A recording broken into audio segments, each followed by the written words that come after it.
Hello everybody, it's Wyvern here with another bit of Total War, Warhammer 2, Quick Match gameplay. This time around it is another bit of Elf on Elf action as we go into a Wood Elf on Dark Elf game.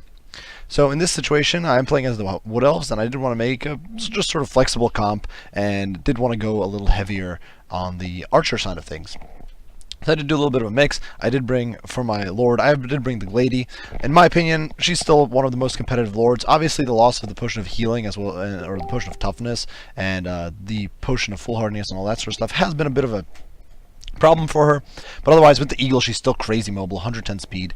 Armor's not great, but her combat stats aren't terrible. The Eagle actually got buffed a bit with combat stats, and she's definitely a decent range damage dealer. She does have the Arrows of Curnus, she does have Prey of Anathema, so she's still a really potent Lord, and I would definitely want to keep using her here. Alongside her, of course, I did bring the Branch Wraith, which I think is a nearly must-pick in Wood Elf comps. There are, of course, a few comps where it's not the optimal choice, but I definitely think a Branch Wraith is often good to bring, if only for the Call of the Woods. It's a decent melee combatant with melee attack of 47 baseline as well as 35 melee defense, but with this all gets buffed with Call of the Woods, which it also affects nearby units, giving them a +5 melee attack, making them, especially Eternal Guard, which is otherwise fairly lackluster in its melee stats, much, much better. Here I actually brought quite a selection of spells. I forgot to take the Withering off. I actually did not intend to keep that, but I did have the Penumbral Pendulum on here, the Melkoth's Mystifying Miasma, as well as Earthblood, of course, for those heals. So just a decent selection of spells for any situation, essentially. For my front line, it is composed entirely of Eternal Guard with shields, veteran up to rank 5. Eternal Guard with shields, of course, are actually a very powerful unit against a lot of different troops. They have armor piercing, and anti-large, which of course makes them very powerful against large, but they also have respectable melee defense and a passable melee attack, especially once buffed up like this, which means that whatever they hit, they're going to be doing a lot of work against it. And they're definitely a very, very tanky, very stable sort of frontline unit to choose. Behind them, I do have 2 units of Wildwood Rangers. Now, these are a little bit of a risk. If your opponent does decide to bring, say, Shielded Dark Shards, they can annihilate Wildwood Rangers very quickly. But I did want to have some staying power against enemy heavy armor in the front line, as well as some staying power against large if I manage to get a fight in the woods. And for that, the Wildwood Rangers are ideal. They do have this cool little ability here called the Guardians of the Wildwood, which is a +12 bonus versus large and charge defense against large when in the woods. Definitely a bit of a niche skill, but it can potentially be useful. In the back line, we do have 4 units of Glade Guard with Starfire Shafts. This is mostly to deal with enemy heavily armored units. In particular, I was actually thinking cavalry, and of course the heavily armored flyers like dragons. But it can, of course, also help melt down heavily armored troops. I have pretty good confidence in the Wood Rangers as well as the Wild Riders over here in dealing with the lower end or lower tier Dark Elf infantry like Dread Spears or Bleak Swords. And you can see over here I'm posturing towards the woods in the beginning in the early game. I do also have 2 units of Wild Riders with shields just to disrupt the enemy backline. Obviously, it is likely my opponent has brought at least 1 unit of Witch Elves, and so if my opponent did bring Dark Shards, I want to be able to shut them down with the Wild Riders. And even if one of them gets caught by Witch Elves, I would like the other one to get through to the back. Now, my opponent actually did not bring a backline, which is interesting. Perhaps he was thinking he couldn't really defend it against Wood Elves, or definitely want to overwhelm him in melee. He did bring Marathi, which is a bit of an interesting pick, though she's by no means non-competitive Lord. It's just something I'm not used to seeing. I personally like to run her. I think she's definitely decent. Just something I'm not that used to seeing myself. So she has some crazy debuffs, -9 melee attack with Enchanting Beauty, stacked on top of another -9 melee attack and melee defense with Heartrender and Dark Sword. So she can really nuke down your front line if she gets in there. And she does have the Wand of Caradon, which is an interesting little nuke or bombardment spell. And she did bring a decent amount of spells herself. She did bring Soul Stealer for those heals. Good old Pit of Shades for damage. Melkoth's Mystifying Miasma for some damage and slows. And Soul Blight, which is a little bit of an interesting pick, but actually the -25% weapon damage can be very strong against the Glass Cannon Wood Elves. For his front line, my opponent brought a whole bunch of Bleak Swords, which are not a bad match for Eternal Guard, and they will probably perform fairly decently against, say, Dryads. And they do have silver shields, which means that they can tank out against my fire reasonably well, especially against my Starfire Shafts. Now, unfortunately, as you can see, I did leave my Starfires on auto fire, and they do waste several volleys here against Marathi, which is definitely a huge mistake on my part, and not the way you want to start. On the flip side, I am picking away at Marathi with my own units. You can see a few of the Starfire Shafts. I do believe might actually clip. No, they don't, actually, but I thought they might have clipped some of these units. Either way, my opponent's second line is targeting executioners, which is definitely interesting. It's not something I'm used to seeing as Wood Elves. But if I did bring Dryads, these guys would actually be rather potent, because Dryads are now much better armored than they were, and much sturdier than they were before, and they should dice through Eternal Guard rather effectively, especially once Murderous Prowess, or in their case, Murderous Mastery kicks in. Behind that, a unit of Witch Elves, as expected. They're still a good counter to if I try to flank, because they can make my units rampage, and they will slice and dice through Elf Infantry very, very quickly. And finally in the back, Blackguard of Nagron, just to kind of set up a powerful anti-large contingent, and in the very back, a unit of Cold One Dread Knights. Now, the Cold One Dread Knights are a very interesting pick, I think, and they're not a bad unit in hard stats, but they do have the rampage mechanic, which could be potentially a huge letdown here. So we'll definitely see how they perform. And if they get into my backline, if they fight my Wild Riders, it is going to be good game Wild Riders. Wild Riders cannot go toe-to-toe with Cold One Dread Knights. They actually can't go toe-to-toe with Cold One Knights, period, because they just have enough armor and that anti-large bonus, which just shreds Wild Riders really, really effectively. That said, you can see I'm trying to poke and prod a little bit at Marathi here. I did whittle her down a tiny bit. It's hard for the Glady to land good hits. Marathi does have passable missile resistance at 15%, but it's backed by a 25% magic resistance, which means my Glady's damage is actually being reduced by 40%. So you can see she's not doing all that much damage on each hit to Marathi. My opponent here is trying to kind of juke around, but the thing is, the Glady's arrows are actually homing. They track the target, so my opponent is not actually able to like avoid them. He's forced to tank it every single one. Marathi's baseline armor is rather pitiful. It's only 40, so despite not being armor piercing, the Glady is still going to get a decent amount of hurt in, despite all those debuffs and problems. So I'm whittling down Marathi here, and I've repositioned over here, as you can see, and the reason for that is because I don't want to fight my opponent in the woods. I'm trying to think of a way to posture so that I can get shots into the woods safely, or maybe not necessarily safely, but get shots into the woods with as little interruption as possible for the Starfire shots. This wood is definitely more of a problem for me than I would have liked. So I do poke and prod a little bit with the Glady. I know that my opponent doesn't have any at least visible shooting. He could have Shades, for example. Shades are not actually the worst of picks against Wood Elves, because even vanilla Shades can actually do pretty good against a lot of the Wood Elf infantry. And of course they are stealth, which makes them harder to shut down. And yeah, they're pretty potent. So over here, my opponent is getting a little cheeky with Marathi as I stop to pick away at some Cold One Dread Knights. And he's going to drop in Melkoth's Mystifying Miasma over here on the Wild Riders with shields fairly shortly, just to get a little bit of damage in. And you can see he actually overcasts it, which I think is a major mistake. It only extends cast range, and in that moment he lets me hit him with a Prayer of Anathema. Now, to be fair, he does have that magic resistance and the missile resistance, but with a 22% debuff from Prayer of Anathema, he's going to be very, very susceptible to this horde of Starfire shafts. He does get a lovely Pit of Shades here while I'm not paying attention. I do notice it, but too little, too late. And I don't really move the Glade Guard out because I want them peppering her down as much as possible. You can see Marathi is in for a Nightmare. She does rack up almost 45 over 40 kills. So I was wrong. I thought she did less damage than she actually did. You see, she actually shredded through me. But Marathi does go down there, definitely getting ruined by that Prayer of Anathema.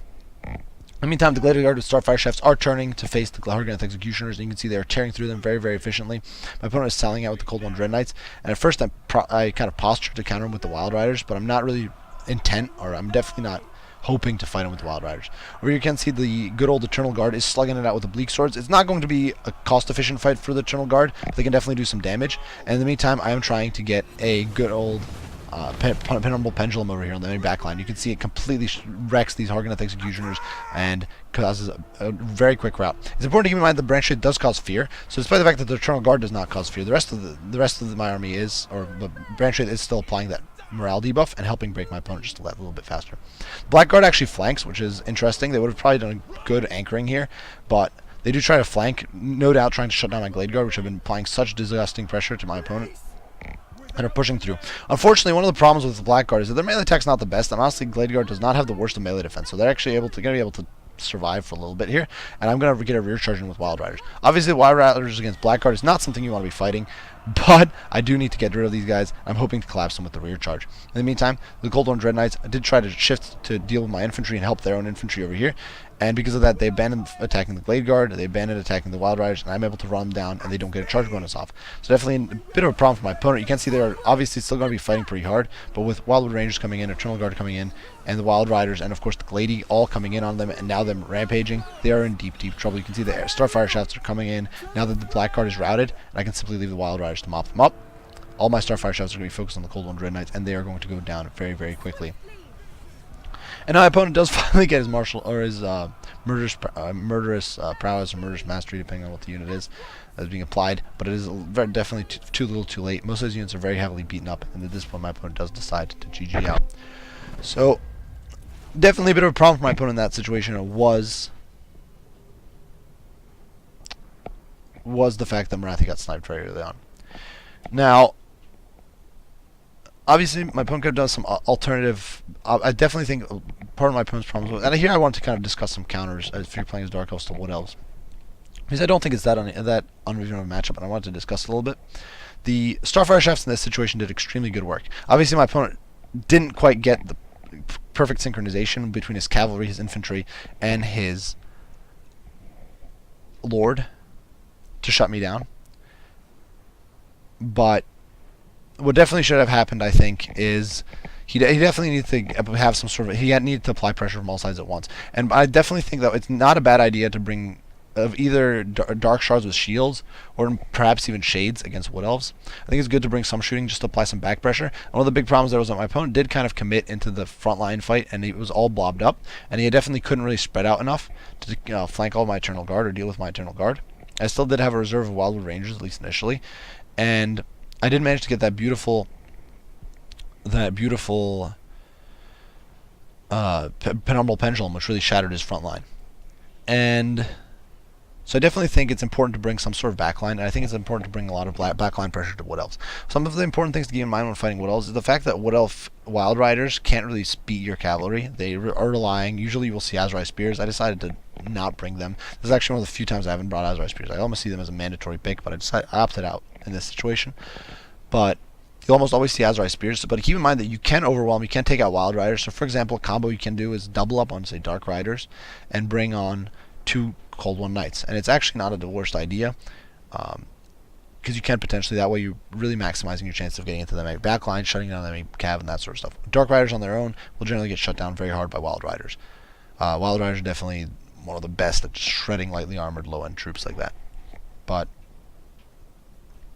for your, definitely with the mix of Cold One Knights and Dark Riders, you can definitely get a very good, very solid win against Wild Riders, and then win there. For me, I definitely think this isn't a bad build. I think Eternal Guard for the front line is a good idea. I think I perhaps overinvested in Gladiator with Starfire Shafts, and I definitely made a mistake bringing the debuff on the Branch Wraith. I should have definitely dropped that in favor of...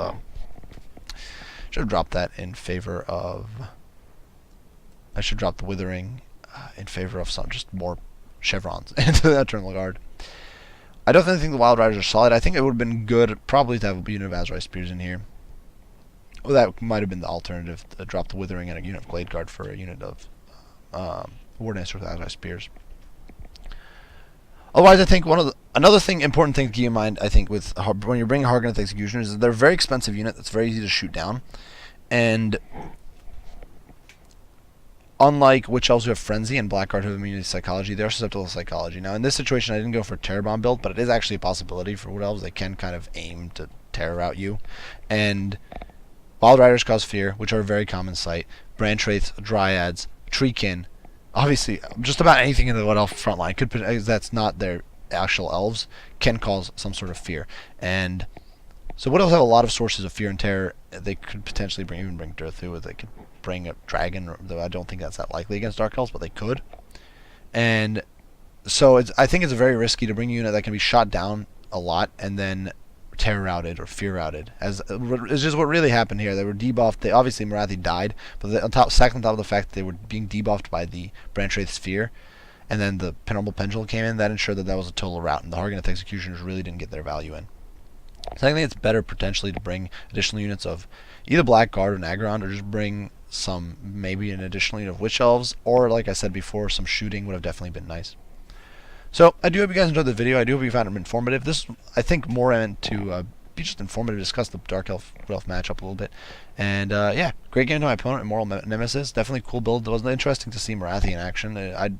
From someone other than myself. It seems that in almost every game I get, it's either Dreadlord or good old Malekith. So it's cool to see. Also cool to see an attempt at using the Dread Knights. And yeah, I do hope you guys enjoyed the video. Like I said, if you did, be sure to leave a like and subscribe down below. If you have any comments, criticism, any questions about the game or anything like that, be sure to post them down in the comments, and I will respond as soon as I can. As usual, guys, I do appreciate you all for watching, and I will see you all in the next one. Wyvern out.